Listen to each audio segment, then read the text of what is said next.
For the first time, the Israeli-American Council was invited to be part of the General Assembly of the Federation of the Jewish Communities, which adjourns every 5 years. It's a big coup for the Israeli community in the US, which traditionally was not accepted by the mainstream Jewish communities in America. The chairman of the Israel-American Council, Sean Evan Haim, says he was pleasantly surprised that the Israeli government has changed their attitude towards the Israelis in the diaspora. We knew it's coming, but this was much more than I expected. You saw really different individuals, ministers and Chavrei Knesset, telling you that there is a change of plan, everything is, the game has now changed to a completely different game. Having the endorsement from the State of Israel, I think just will help us do better things and communicate, because there are a lot of resources here, and I'm not talking about money, we're not asking for anything. There are resources here that we can exchange resources between us. So, you know, just knowing now, it will mean a lot, I think, to our community. I don't feel that Israel owe me anything. I owe Israel everything that I can do, and that's why I say, tishtamshu banu, use us for whatever you can. The Israeli Minister for the Diaspora, Naftali Bennett, reiterates how his people have come up with a plan to embrace the Israelis living abroad back to their homeland. There's roughly 600,000 Israelis in the United States alone.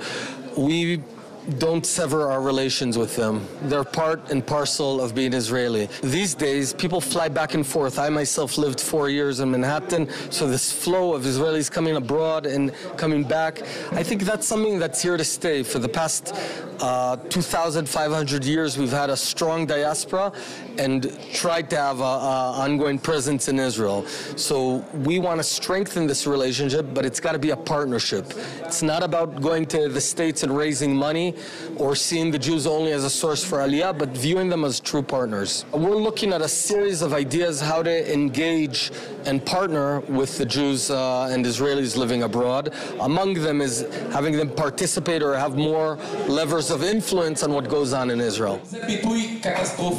Dr. Mina Tzemach, Israel's most renowned pollster, conducted a special poll on behalf of the IAC about behaviors of Israeli immigrants to the U.S. The main finding is that most Israelis have a very strong connection to Israel. They visit Israel quite often. They support Israel morally. It seems that after 10 years of living in the United States, the Israeli internalized that they are not going to live in Israel and that they are American. So after 10 years, there is decrease in the behavioral connection to Israel. They visit less than the other Israel. They visit less Israel. Their social group is composed of less Israelis. There is a higher percentage of intermarriage.